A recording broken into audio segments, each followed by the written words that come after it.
నిలబడండి, భూమి ఇవ్వకుండా ఉండండి. ఎట్లాంటి పరిస్థితుల్లో కూడా ప్రభుత్వం ద్వారా హక్కులు సాధించి మీకు ఎర్ర జెండా అండగా నిలబడి మీ భూముల్ని కాపాడేటటువంటి కార్యక్రమానికి సిపిఎం పార్టీ ముందుంటుందని చెప్పి తెలియజేస్తున్నారు. అందుకే ప్రభుత్వానికి ఇప్పటికైనా తెలియజేయడం కోసం వెంటనే రికార్డుల్లో పేర్లు ఎక్కించండి, వాళ్ళకి అమలు చేస్తున్నటువంటి హక్కులన్నీ కూడా అమలు చేయండి అని మన కార్యక్రమం అనేటువంటిది ఉంటుంది. ఇది మొదటిది. ఇక రెండవది, ఇప్పటికే కొంతమంది రైతులు భూములు ఇచ్చేశారు, తక్కువ ధరకే ఇచ్చేశారు. 8 లక్షలు 16 లక్షలకే ఎకర భూమి ఇచ్చారు.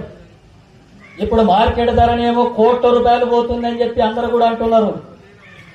ఇక్కడ మార్కెట్ ధర కాకుండా 8 లక్షలు 16 లక్షలు ఇచ్చి భూమిని కాజేసి మీకు ఒక గుంట భూమి ఇస్తాము ఈ ప్లాట్ల కోసం అని చెప్పి మాయమాటలు చెప్పి, ఉద్యోగాలు ఇస్తామని చెప్పి అనేక రకాల మాయమాటలు చెప్పి రైతులతోన తక్కువ ధరకి భూమిని అంతా కూడా కాజేశారు. ఇప్పుడు మరి ముఖ్యమంత్రి రేవంత్ రెడ్డి ఎన్నికలకు ముందు మాట్లాడినప్పుడు ఆ భూములన్నీ, ఈ ఫార్మా భూములన్నీ రద్దు చేస్తామన్నావు కదా, ఆ భూములు రద్దు చేస్తామనేటటువంటిది ఎందుకు రద్దు చేయడం లేదు ఫార్మా భూముల్ని?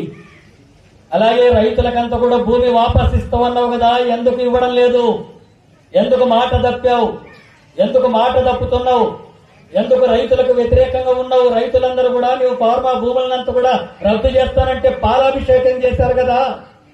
మరి ఇప్పుడు ఆ భూములంతా కూడా రైతులకు ఇవ్వకుండా ఉంటే ఏం అభిషేకం చేయాలా రేవంత్ రెడ్డికి?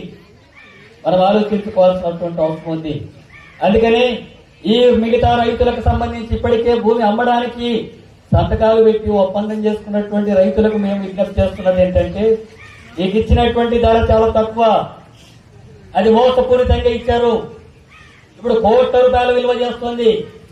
ఇక్కడ ఎకరా ₹1,00,00,000 ఉంటే 3 అంతలు ఇవ్వాలని చెప్పి ప్రభుత్వం 2013 చట్టం చెప్తుంది. దీంతో భాగంగా ఈ భూముల్ని కాజేయాలని చెప్పి రైతులు ప్రస్తుత పరిస్థితుల్లో రైతులు ఏం ఆలోచిస్తున్నారు అనే విషయాల్ని ఒకరోజు సర్వే చేయడం జరిగింది.